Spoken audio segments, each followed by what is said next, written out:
আসসালামু আলাইকুম রহমতুল্লাহি ওবরকাতুহু। সম্মানিত দর্শক, বাংলাদেশের পররাষ্ট্রমন্ত্রী ডক্টর খলিলুর রহমান, নানা কারণে তিনি এখন আলোচিত, কারো কারো কাছে সমালোচিত। অনেক ক্ষেত্রে কেউ কেউ তাকে বিতর্কিত করার চেষ্টা করছে। তার বাংলাদেশে আগমন, ইউনূস সরকারে তার অন্তর্ভুক্তি, পরবর্তীতে নিরাপত্তা উপদেষ্টা হওয়া এবং সেখান থেকে একেবারে ম্যাজিক্যালি, জাদুকরীভাবে তারেক রহমান সাহেবের সঙ্গে তার বৈঠক, বৈঠক পরবর্তীতে নির্বাচন, নির্বাচনের পর পররাষ্ট্রমন্ত্রী হিসেবে নতুন সরকারে তার শপথ গ্রহণ, সব মিলিয়ে এরকম ম্যাজিক্যাল ঘটনা, মানে একজন ব্যক্তিকে নিয়ে খুব অল্প সময়ের মধ্যে, মাত্র ১.৫ বছর সময়ের মধ্যে ১৮ কোটি মানুষের দেশে যে ঘটনাগুলো ঘটেছে, এইরকম ম্যাজিক্যাল ঘটনা হাজার বছরের রাজনীতিতে ঘটে না।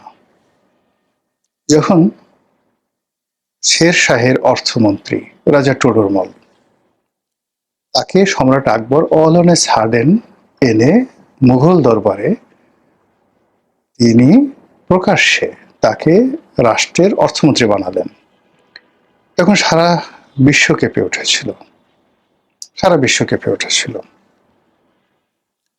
আবার একই সময় ধরুন, সম্রাট আকবর যখন যোধাবাইকে বিয়ে করেছিলেন, অথবা সম্রাট বা সুলতান সুলেমান যখন ইব্রাহিম পাশাকে, একজন কৃতদাসকে, তিনি তার প্রধানমন্ত্রী নিয়োগ করেছিলেন, উজিরে আজম নিয়োগ করেছিলেন, তখনও বিশ্ব কেঁপে উঠেছিল। একইভাবে বাংলাদেশে এই সময়টিতে ডক্টর খলিলুর রহমানের নিয়োগ পররাষ্ট্রমন্ত্রী হিসাবে, বিশেষ করে তারেক রহমান সাহেবের সরকারে বাংলাদেশ সংশ্লিষ্ট যে সকল দেশি বিদেশি শক্তি সমূহ রয়েছে, সবাই রীতিমতো নড়ে চড়ে বসেছে। সবার প্রশ্ন, হায় হায় হলো কি? উনি কোথা থেকে এলেন? কে তাকে নাজিল করলেন? তার কপালে রাষ্ট্রিকা কে এঁকে দিল? স্বয়ং বিধাতা, নাকি আমেরিকা, নাকি ভারত, নাকি ডক্টর মোহাম্মদ ইউনূস, নাকি তারেক রহমান, নাকি তিনি তার আপন যোগ্যতা বলে নিজেকে বাংলাদেশের জন্য অপরিহার্য করে তুলেছেন? ঘটনা যাই হোক না কেন, গত 18 মাসে তার চেয়ে ক্ষমতাধর, তার চেয়ে কৌশলগতভাবে গুরুত্বপূর্ণ ব্যক্তিত্বময় একটি পদবি, এবং কারণে অকারণে এখন তিনি যেভাবে প্রাসঙ্গিক থেকে একেবারে আন্তর্জাতিকতায় পৌঁছে গেছেন। তিনি বাংলাদেশের পক্ষে জাতিসংঘে নির্বাচিত হয়েছেন সাধারণ পরিষদের সভাপতি রূপে, এবং 1টি বছর এই দায়িত্ব তিনি পালন করবেন।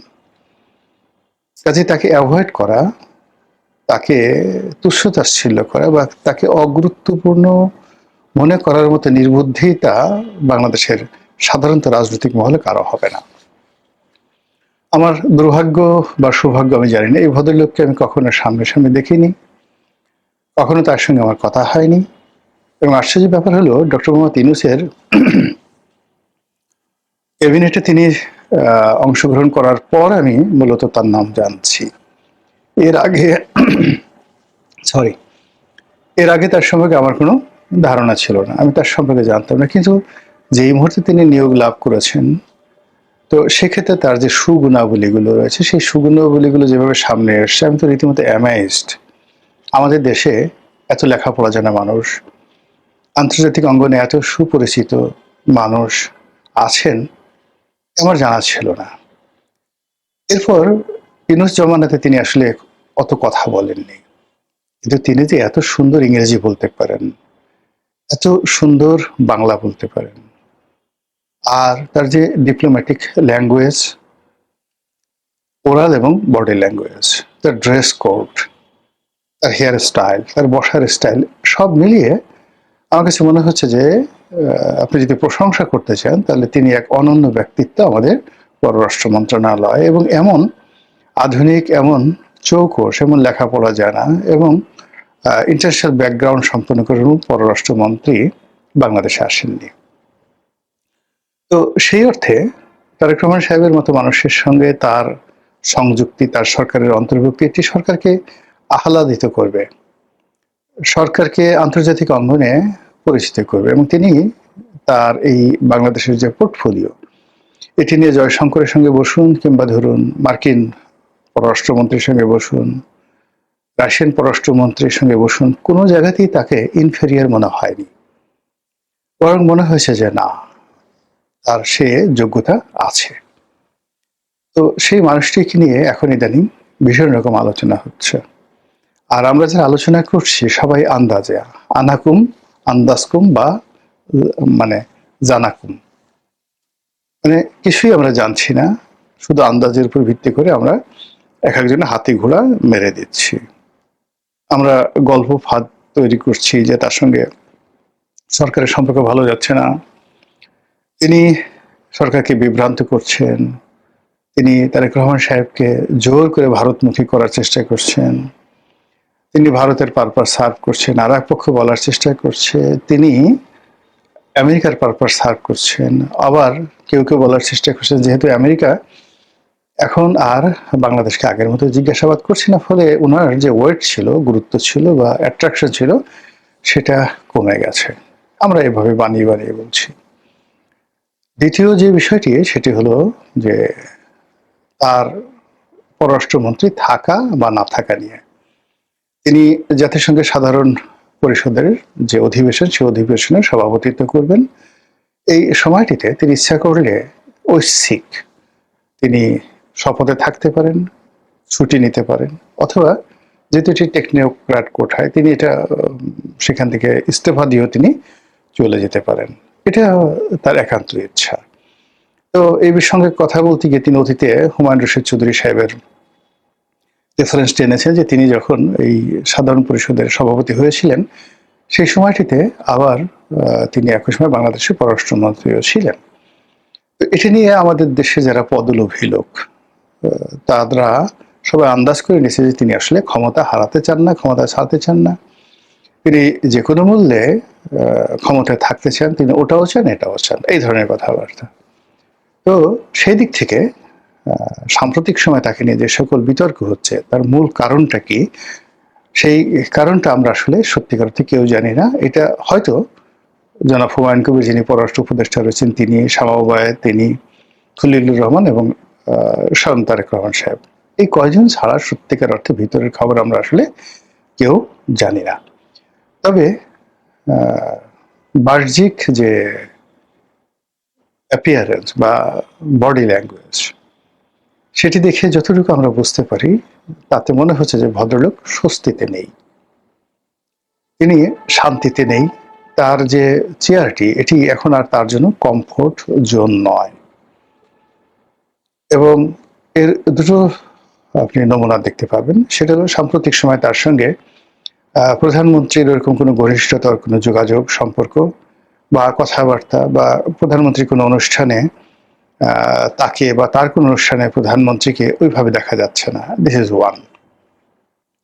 সেকেন্ড থিং হলো তার যে দুজন সহকর্মী আছেন শামা ওবায়েদ এবং হুমায়ুন কবির, ইদানিং দেখা যাচ্ছে যে দুটো বিপরীতমুখী চরিত্র। ডক্টর খলিলুর রহমান তিনি অনেক সুন্দর সুন্দর পোশাক পরার চেষ্টা করছেন, যেটা বলা হয় ইনুজ জমানার চাইতে।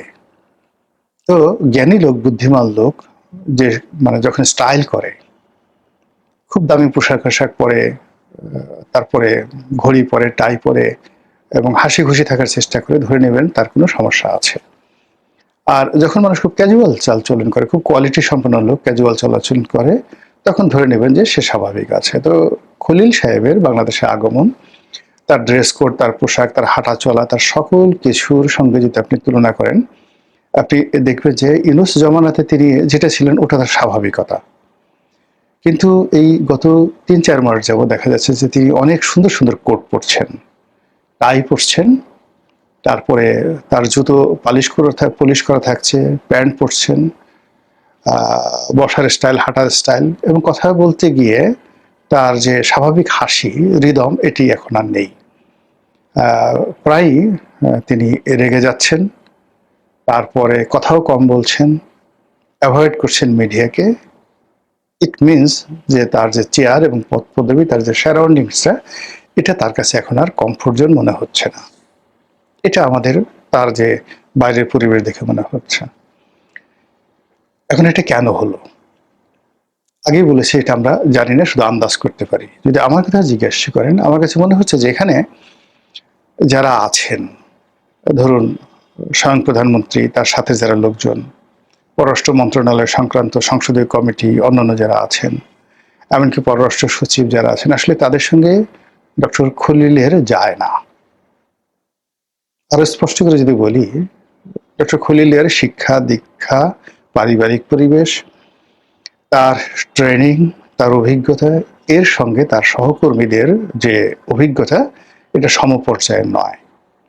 এখন একজনের মধ্যে সুপিরিয়রিটি কমপ্লেক্স থাকতে পারে, এই কারণে অন্যান্য যারা আছে তারা তাকে ভয় পাবে, তারা তাকে অ্যাভয়েড করবে, না এত বড় মানুষের সাথে এভাবে চলা যায় না, সবসময় একটা আতঙ্কের মধ্যে থাকতে হয়, কথায় কথায় ইংরেজিতে কথা বলে, বিভিন্ন ডিপ্লোম্যাটিক ল্যাঙ্গুয়েজ জিজ্ঞাসা করে, এবং সে বিভিন্ন রকম আমাদেরকে বিব্রতকর অবস্থার মধ্যে ফেলে দেয়। আর তার পাশে যদি আমরা দাঁড়াই, তাকে একটা হ্যাজাক লাইট মনে হয়, আমাদেরকে দেখলে মনে হয় একটা জোনাকি পোকার মতো পিটপিট পিটপিট করে জ্বলছে। কাজে এইভাবে হয় না, এর চেয়ে গলায় দড়ি দিয়ে মারা ভালো, তার সাথে আমরা চলতে পারবো না। প্রধানমন্ত্রীকে গিয়ে বললো যে তাকে রাখেন, নিলে আমাদেরকে বাদ দেন, বা আমাদেরকে রাখেন তাহলে তাকে বাদ দেন। এটা একটা হতে পারে। ২ নম্বরে যেটা হতে পারে সেটা হলো যে স্বয়ং খলিলুর রহমান সাহেব তিনি বিব্রত বোধ করতে পারেন, এই কারণে হলো যে তিনি দেখতে পাচ্ছেন যে তার কোনো পলিটিক্যাল কানেক্টিভিটি নেই, এই সরকারে তার কোনো বন্ধু নেই, তার কোনো সুবাধ্য নাই। তারপরে প্রজাতন্ত্রের কর্মকর্তা কর্মচারী যারা আছেন তারা সবাই সারাক্ষণ প্রধানমন্ত্রী কাকে ভালোবাসেন, কার দিকে তাকান, কার পলিটিক্যাল কানেক্টিভিটি আছে, কার সঙ্গে সেই বগুড়ার সম্পর্ক আছে, এই বিষয়গুলো বিবেচনা করে তাকে মানুষজন সালাম দেয়, এমনকি পুলিশও তাদেরকে সালাম দেয়। তো সেক্ষেত্রে খলিলুর রহমান সাহেব পদ পদবি নিয়ে আছেন, কিন্তু লোকজন তাকে জিজ্ঞাসা করছে না, পার্লামেন্টের মধ্যে জিজ্ঞাসা করছে না তিনি টেকনোক্রেট কোথায় যাচ্ছেন, তাকে সবাই দেখলে মিটমিট করে হাসছে, পিছনে স্ল্যাং ল্যাঙ্গুয়েজ ইউজ করছে, চোখ টিপ মারছে, হয়তো ফুসফাস করে ফিসফাস করে ২-৪টে বাজে কথাও বলছে যেগুলো তার কানে আসছে। তো এখন এই জিনিসগুলো তাকে বিব্রত বোধ, তিনি এতে বিব্রত বোধ করতে পারেন বা তাকে বিব্রত করতে পারে। এর বাইরে যেটা হতে পারে সেটা হলো চলাফেরা করতে গিয়ে দেখা যাচ্ছে যে কিছু মানুষ আছে যে সারা জীবন ভালো খাবার খেয়েছেন, ভালো পরিবেশে চলেছেন, অত টাকা পয়সা নেই, কিন্তু একটা ভালো সুন্দর সোসাইটি আছে।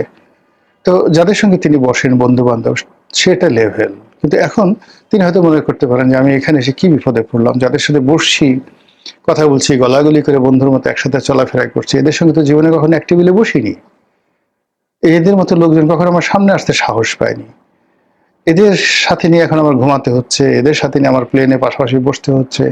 এই একটা অদ্ভুত ঘটনা। এখন কেমন হলো যে প্রতিটা মুহূর্তে তিনি একটা মানসিক যন্ত্রণার মধ্যে থাকতে পারেন, ফলে কি হচ্ছে তিনি একটা সেফ এক্সিট চাচ্ছেন। তো সেই সেফ এক্সিটের ক্ষেত্রে এখন এই যে জাতিসংঘের যিনি সাধারণ পরিষদের সভাপতি হলেন, এই পদ পদবীটিকে ব্যবহার করে তিনি যদি নিরাপদে আমেরিকাতে চলে যান, আমেরিকাতে থাকেন, তাহলে সেটি তার জন্য একটা স্বস্তি, তিনি নিজের ইচ্ছায় সেখানে চলে যেতে চাচ্ছেন, সরকারের সাথে থাকতে চাচ্ছেন না।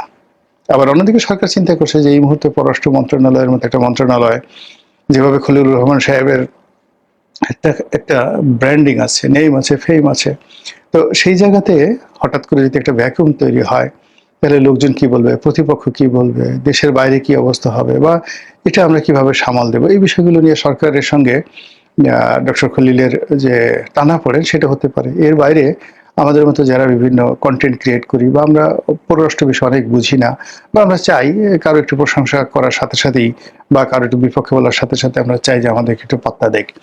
এইভাবে অনেকগুলো যারা এই কন্টেন্ট ক্রিয়েট করেন, টক শো করেন, যারা যথেষ্ট এই কতটা জনমত তৈরি করতে পারেন এটা বলা যায় না, তবে নুইসেন্স ক্রিয়েট করতে পারেন যথেষ্ট। এই ধরনের নুইসেন্স ক্রিয়েটার যারা আছেন, কন্টেন্ট ক্রিয়েটার ওরফে নুইসেন্স ক্রিয়েটার, তারা ইদানিংকালে তাকে নিয়ে খুবই নেতিবাচক আলাপ আলোচনা করছে, যেগুলো শোনার পর আসলে যে কোনো মানুষের মন খারাপ হয়ে যায়। এর ফলে কি হচ্ছে, জনাব খলিলুর রহমান তার যে গ্রামার, তার যে গ্লিমস, এবং তার যে চৌকুষতা, যেটা স্মার্টনেস বলা হয়, এটা ঠিক আগের মতো হচ্ছে না।